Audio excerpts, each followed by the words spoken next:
Welcome to episode 12 of And Also, Woohoo! the worldwide renowned podcast featuring Kirk Steigler and myself. Um, And and both world, our listeners. and both of our listeners. And it is world renowned because it's available around the world, but just no one just listens to it. So that's okay. I wouldn't jump all the way to renown at that point. Yeah, it's world Available. Well, it's world available. The world available podcast, and also, we are in episode 12, and we're switching gears a little bit because we're out of the Genesis podcast. And just as a hot take, or maybe just a caveat, I guess I'll miss talking about Genesis. It was a lot of fun, and just to kind of do a deep dive into the culture and the passages, because now we're moving into something more topical, at least for the next few months. In fall we do Matthew, so that'll be fun to kind of get back into the culture of that. But through the summer we're doing two topical series, this one on relationships, so this will be different week to week, or every other week to every other week. And we are in this series is called What's in the Middle, and we look at relationships. In this past week I preached on Ephesians 2, centering around the idea of Jesus destroying or killing, as Paul says, the dividing wall of hostility. So, let's begin. Period. New sentence, Kirk. Wow, that's an oddly placed colon. That was a terrible colon placement. I was trying to like jump into your end, and I was going to colon and then you. But then as I did, I'm like, it didn't really work, and I really messed up the sentence. So new sentence. All right, beautiful. No one was typing it, but somebody is going to overlay the text, and it will look funny. It will look terrible, horrendous. I like that you included the foggy bridge as the image for this. Really pay attention to those images. Well, it's 1,000 words, right? So that's true. What is he trying to say with this image? So the last image, which was the famous painting from the Sistine Chapel of the finger touch, Adam and God, included the knee at the bottom of the screen. But my kids kept asking who left their thumb in the picture. It's like, does it look like someone just had their thumb over the camera lens at one corner? Oh, that's awesome. They're like, what is that? We had to explain. That's Adam's knee. It's not a thumb. But yeah, the picture helps set up what's the topic, I think. But yeah, I'm glad you picked something light like relationships that it's easy to dive into and talk about. In the summer, no less. Yeah. Holy moly. Everyone's happy. Relationships. Sure. Yeah, I felt like the foggy bridge is it's funny that because it feels, relationships feel like a foggy bridge sometimes. Just keep going. Well, there may be warning signs, but who knows? But you can make it, I guess. Just go really fast. That was it. I mean, not that relationships have gone away and they're coming back, but I feel like everything is strained, and I feel like as people are trying to get back, I thought this was a good chance to talk about how are we actually going to choose to relate to each other. And again, not that we haven't and now are, but I just thought it was a good time to talk about how do we actually relate to one another, period, in the world as believers. How do we live? How do we love people? How do we love the world? So on and so forth. But I think actually, I'm hoping that the pandemic gave people time to pause and reflect, because I mean, we had nothing but time for a little while where you could just pause and reflect about, why do my neighbors hoard toilet paper? Why? Crazy things that we all went through. In 2020, why are my neighbors bringing in all that toilet paper? That's a lot. Maybe they're making a fort, but in any case, yeah, we all have relationships, and some are voluntary relationships, like becoming friends. Like people become friends some are involuntary, like parent and child, or passenger and conductor on a train, or a policeman and the person getting pulled over. There's moments that short-term relationships like that too, right? It's a funny place to see how humans interact when they're required to communicate. Because generally speaking, I think people do a lot of communications in their head. The imaginary sentences that we would like to have said, or it would have been better had I said this or that, or I'd tell that guy something, whatever crazy things going through your head at that moment. And then the moment comes, and either you do blurt out the crazy thing, which you later regret, or completely hold back and say not enough, which can happen in relationships where it's tenuous. There's some sort of anxiety about messing something up, maybe, and you don't say enough. The "I love you" forgot to say, when some event happened, something like that. And then there's just letting it go and accepting the other person for whatever they say, and then getting comfortable and just bouncing ideas off each other, right?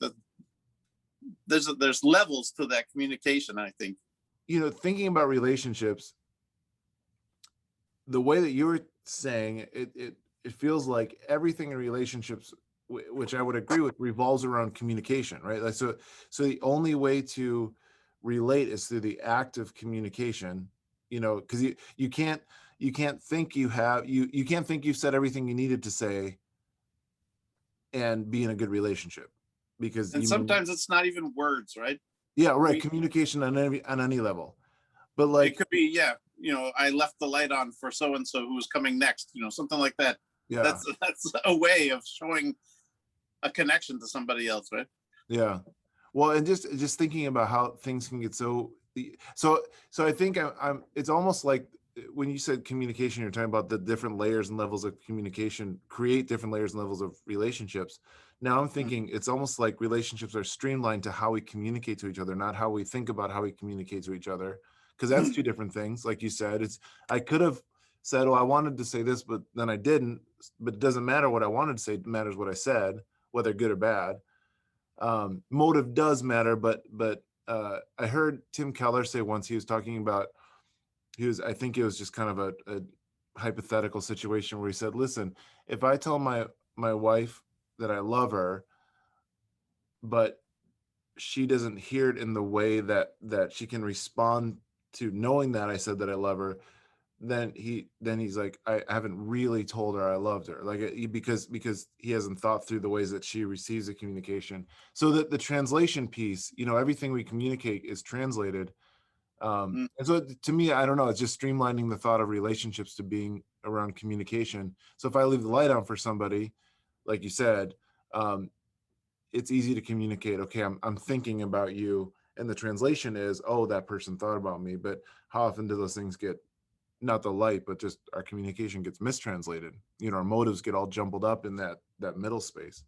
So any four-way intersection will demonstrate that. That's a good message. You go. No, come on, man. You go. And then somebody just shoots in from the middle. Yeah, whenever that happens. Yeah, exactly. That's human beings. Is that a metaphor for communicating? Yeah, that's a summary. A microcosm of human communications is any four-way intersection, or traffic circle, which is another great one. Those are great. It's known in New England as a rotary. Negotiating any traffic circle is another great way to find out about human communication. I'm writing that whether down. You wanted to hear it or not. I'm writing it down right now, and it may show up in the sermon if that's okay. Oh. Oops. That's awesome. Am I wrong? No, that's why it's so good, because you're right. It's like how do you actually, you go, I go, or even, yeah, you're right, a rotary is even more complicated. We're all going. Please let me out. There's no stopping. You know. Yeah. But I need to go over there. Yeah. Oh, that's awesome. All right, so communication as a means of relating, and it's like a traffic circle, or it's like a rotary. Yeah. I mean, I don't know if it's like a rotary, but it's a good example of how we communicate. I mean, in those moments that you're that you're trapped in a rotary, right, in a traffic circle, when you're stuck there, you have to make a connection to somebody who's in your way. You have to make a connection, and that connection may simply be eye contact and hand gestures, but and hopefully courteous ones, though I'm sure rarely no. But you know, you want to make your intentions understood, and it doesn't take a lot. We can figure out what the other person wants. You know, you can read body language or of the vehicle as it's leaning one way or another around the corner. But yeah, human beings use a lot of ways to communicate, and I think people focus on verbal a lot, verbal or written communication, and that's valid because those are very distinct ideas being presented, and you want to make sure that they're, like you said, received the way that you intend as the sender. But yeah, when it comes down to basic communication, if I am darting my eyes toward an exit at a rotary, the guy next to me starts to slow down because he knows I'm going to cut in front of him, you know, something like that. Humans actually interpret a lot quickly, Yeah. without having to be told this is what that means. Well, yeah, and yes, and that distance, that the time between an action or a word and the translation, like the interpretation of that word, is often instantaneous or within, you know, a very short amount of time, meaning that there's a lot of things that we're just kind of we're making assumptions on. Yeah. Right. So like, and it might be an assumption to be like, okay, you go ahead. Or it might be an assumption to be like, what are you trying to do? Why are you trying to cut me off? Even though you might not be trying to do that. So there's that's really interesting that we're always interpreting when we're communicating, and we're always communicating. But the question is, you know, what happens when we interpret poorly, even though we're never really, because it's not like if in your scenario, like, what's that? That's what happens. An accident is what happens. Well, yeah. I mean, like let's completely destroy this metaphor. Yeah, exactly. So, you know, you make eyes at a person as you're trying to get in. You make eyes at the intersection as you're trying to get off. Let's not say make eyes. Let's say make eye contact. Hey. Yeah, exactly. If you're making eyes at the traffic circle, very different things are happening than you intend. I had destroyed the metaphor. Yeah. As you're trying to look at your intended, there we go. That's better. And as the guy sees that, and there, okay, now we're back on track. Then, you know, the interpretation, could be, I see that, I'm going to back away, or why is he trying to get ahead of me? And so then speed up. So all these interpretive things happen so quickly. What happens when we misinterpret an accident, to your point, which I think is exactly and then we're right. forced to confront and then it just escalates. Communicate. Or you know, it could, there are a lot of times fender bender people get out, exchange their papers and move along, and that's how things go. You're like, oh, you know, we misunderstood each other. That was bad. I'm sorry. Yeah. And hopefully that happens in, you know, other parts of our relationships too. You know, we make everyone says something dumb. Everybody says something dumb. Yeah. There's no stopping it. And you're gonna say something that hurts the feelings of somebody else. And hopefully just as easily as, oops, this is my insurance company, you could say, you know, I meant to say this, I'm so sorry. And get the relationship back on track, right? Right. Because it's amazing that, and there's that passage that's, you know, like the tongue is the most powerful part of the body. Yeah. You can't bridle it. You know, you can put a bridle in a horse and steer the whole horse. But You can't can bridle put a a rudder on a ship and steer an entire ship. But tongue steers everywhere the body's about to go, right? Mind and body and heart. It has so much power, and we just let it wag. It just goes on, does its thing. Well, we had an experience this past week where we were in Nashville, and where exactly what you're talking happened. It was to me, it was actually, we turned it into a nice little life lesson with the kids. But it was really, I learned quite a bit too. So on this 20-hour trip, thereabouts, on the way there, on the way back, in the middle, so we stop and we stay overnight. We travel all day, get to a hotel about midnight. Both times, 2 different cities, 2 different hotels, they gave our room away. Both times at about 12. The first time, 1:30 in the morning. The second time, both times we called before. We called in the morning to secure our room. We had already reserved weeks before. We called in the morning to guarantee, say, hey, is the room going to be available? Just, we're coming in late, FYI. Both times they gave our room away. Now, here's what we learned. The first time, the guy was unapologetic. He's like, we gave your room away. Period. Just for fun. Okay, We just want to see your reaction. Yeah, like he said it, and he's in, like, there's nothing I can do about it. Done.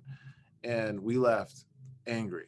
Now, it was late, so obviously our minds weren't in the greatest place. We were just angry. We didn't make a scene. Didn't, we just left. Found a place, but it just stews, right? Yeah. Second time, this was a couple days ago. We were in Harrisburg. That was in Virginia. I was in Roanoke, Virginia. Mm-hmm. I won't say where, but the second time we were in Harrisburg, Pennsylvania. Get there. Both lovely towns, by the way. Both lovely towns. Just this one hotel made a mistake. Different hotel, different brand, the whole thing. Walk in. We did get a room key, but someone was in our room. We went up there. Someone was in our room. Just not the hanging first out. Yeah. Well, we couldn't get in. For you. The door opened a little bit, and it had that little lock thing. Oh, the chain. So it opened, but wasn't the first time that we have walked into people in our hotel rooms before. That's a different story for another time. This is not the first time. But so we go down and we tell the guy what happened, and he's just mortified. He's just concerned. He's like, I don't know how this happened. And he goes to try and make it right. Calls his manager at 1:30 in the morning. To all these things, he just works and works and works. They have no other rooms in the whole hotel, same as the other place. He calls 5 different hotels, can't find a place. They're all booked, surprisingly, and we ended up finding another place down the road. But he was just like overtly apologetic and sorry, and worked to make it right. Do whatever he could. The next day, the assistant manager called us and, apologized and made it right. All these things. And we left, even though it was later in the evening, or the morning, really. And the second hotel, we were more tired. We left. We weren't angry. Like we weren't upset. We weren't angry. So same situation, almost exactly, nearly. 2 different people handling it 2 different completely ways. And it changed the way that we responded the second time entirely. I mean, we left and we're like, oh, well, that's disappointing, but we weren't angry. And we're like, oh, it's because of the way he handled it. He was just, it wasn't about, I mean, it wasn't us. I mean, it's not like we were that great. We would have been angry if he would have been, a jerk about it, but he wasn't. He was great. And so we just recognized, we're like, wow, how people communicate and handle certain situations really can diffuse a pretty inconvenient at most situation, or worse. So yeah, you're right. It's like it could escalate, but if people communicate well and are humble and are honest. The humble part's always tough to get to, but yeah. Yes. Yeah. And they're honest. Like it's amazing how that can really reestablish and restore things. Now I loved what you said before about the voluntary involuntary relationship. That was kind of obviously a voluntary and very temporary relationship. But I'll tell you what, I mean, when I talked to the assistant manager the next day, I sang that guy's praises because he just did such a good job, and that'll be something that sticks in my memory, even though it's just a half an hour event in my life. So it's just interesting how much difference it makes when people handle things well, and on Yeah. his end, not on ours. Yeah. So, Good customer service goes a long way. it does, yeah. And that, but that, I mean, that plays into the traffic situation, and plays into, Yeah. you know, our any kind of communication where it's like, oh, how you handle things can really make a big difference. Yeah. What you let get to you, or there's so many encounters, right? That connections that we make with people, where you have your own set of boundaries, and people who are unaware of those boundaries. And when you are together in a place, usually like in some sort of transit area, or you're traveling somewhere, and ideas that you had set are being are being tested. It's always interesting to see how quick does your fuse burn at that point, or do you just kind of go, I guess that's just how it goes here. I guess that's just I guess that's just how we do things here. Yeah. That's, you know, when in Rome, I suppose. But yeah, yeah, it's interesting. That part of those are the involuntary relationships, right? Now you and the people in line behind you, or that are crowding or something like that, you know, how does that make you feel? And what choice do you have? How do you, yeah, what choice do you have? How are you navigating? And if you're like, say, for example, you're waiting for something, which frequently happens in my case, right? So working in Boston, riding the train, there are times when something has happened to the train. Nobody wanted anything to happen to the train, including the people who work for it. It just broke down because it's old and has been used a million times. We're all standing around waiting for this train to arrive so we can get back to our homes, our lives, right afterward. Now you are standing around and somebody has some information and everyone's clinging to that, whatever that little bit is. And now communication starts. Yeah, we're like waiting on a platform. Someone says, I heard it's, you know, further down, something's happened. And that little bit of information, now you've started a relationship. And yeah, so it's interesting the moments that relationships begin and for what reason. Sometimes for mutual benefit, right? Like we're all looking for getting home. And what does that mean? You know, now I'm talking to strangers to find out where's my train. Or is it a relationship like you've entered into, like with someone you love? So now you're talking all the time, you know, sending little notes, constant communication. Sometimes it's just flattery, like rather than the honest truthfulness that happens in a long-term relationship. Like, what are you doing? You know, versus, I love the things you do. You know, they're so quirky. Right? That moment, that communication moment, those are critical pieces that build something. Yeah. Right? And like you were saying, destroying the wall of hostility between, that is definitely the purpose, I think, of you know, speaking with somebody else about how life is going. I don't know what else we would really talk about. Everything we do is how life is going.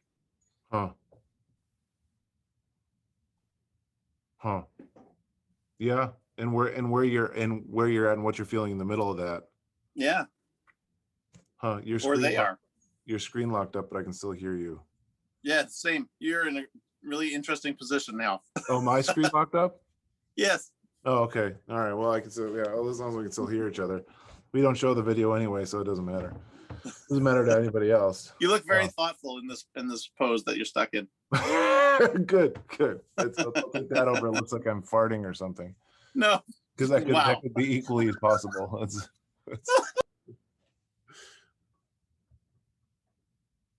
oh. Oh, you're muted. Unmute. There Wow, we go. Okay. that was interesting. Yeah. Well, now you're back. I wonder where the recording stopped. Did it stop? It just said recording in progress. Oh, it's still recording. So recorded okay. all through that. All right. Either way. Okay. Um, yeah. So how, I hope it picked up the how's life going. Cause I think that that's a good place to kind of, cause you're right. That's really, you know, that like even I would say, I mean, like even your platform example, that's just your, how is life going? Well, this is where we're at right now. And this is, or even, if I'm waiting in line and someone kind of, you know, gets in my space or whatever, then how is life going? Well, I'm kind of, you know, frustrated I about feel that. uncomfortable because I've given myself this, 3-foot boundary that no one Yeah. should cross, and here you are, inches away from my face. Yeah. Oh wait. Well, I- that's an interesting thought to chase, that just the assessing that you're really just talking about how is life going, you know, because like, you know, I'm sure you've been in a place or experience, and I have too, and I've been one who's done it, where, you know, something happens and like it's like a 2 on the scale of whatever, you know, 10 being terrible, 1 being, you know, normal. It's like 2 or 3, but you react like it's a 7 or 8, or you see somebody react like it's a 7 or 8, but it's really just a 2 or 3, and you're like, and so the question becomes exactly like, how's life going for you? Like what, like some what's happening that like you respond, you know, infinitely more than this is really not that big of a deal. How's life going for you? It's just a really interesting thought to be like, that really kind of can encompass almost any situation, if not every situation, you know. How's life going? Well, right now great, or right now not great. And yeah, it's just an interesting thought. it's when you get down to it, that's basically it. Yeah. How's it going? And be nice to each other. Yeah, that's pretty much it. Yeah. But yeah, relationships, they get tricky when we put stuff into them that doesn't belong. I think is where it gets really tricky. I think so. Well, Yeah. and I'll go back to the thought early about the pandemic, because we're right about 11:30 and I get a split. So so we'll cap this off nicely. Well, we'll attempt to cap it off nicely. We'll cap it off in the way that we cap things off. But really, we just Tune in next week. Yeah. we just stop talking. But going back to the pandemic thing, like, you know, as we kind of come out of it, there something was said at the council our general council last week, which is where all, you know, the national group of our denomination got together. It was after the first night of worship, and some guy, I forget who got up, but some guy got up and he said, like, I hear the pent up praises of God's people. And it was like, there's this, like, it was, you know, he was just sensing this just expression, because we, you know, we didn't do anything last year. And so there's all this kind of pent up, you know, praise is the way he put it. I like the alliteration of it. But the same thing, I wonder if his relationships, like, we're kind of like, you know, we've not that we've not been relating, but we've been relating differently. And there's just like pent up desire to be back in relationship in a more normative way, I guess. And, you know, now that we have this kind of, you know, new ability to reflect, or have had this time, I wonder if we can not put the stuff in it that we had put in before, that, or we can be more maybe intentional about what we put in our relationships. Be more intentional. Yeah. That's a good place to try to get to. Hopefully Right. we've had time to reflect on being more intentional, because until we had to pause, we were jamming away, right? The world was going 1,000 miles an hour. So we all stopped. We all took a moment to assess, hopefully. And yeah, let's be more intentional. Yeah. That's a good thing. That's good. Oh, that's a good way to cap it. I feel like we hit a good capping point. All right. Okay. So sounds good. We'll meet again in a couple weeks, and we'll keep on this relationship theme. The next few weeks, we're actually taking a break next week. Someone who's going to Japan as a missionary is coming in to speak. Oh, cool. Jess Bryant, great good girl. And then we'll get back on. We'll talk about empathy, communication, listening, and other relational. Simple topics. Yeah, they're very easily covered Light, within happy, 30 minutes. easy topics. Yeah, Yes. great. Awesome. All right. Good to see you. Good to see you. See you soon. All right. Have All right. fun. Thanks. We'll do. Bye. Bye.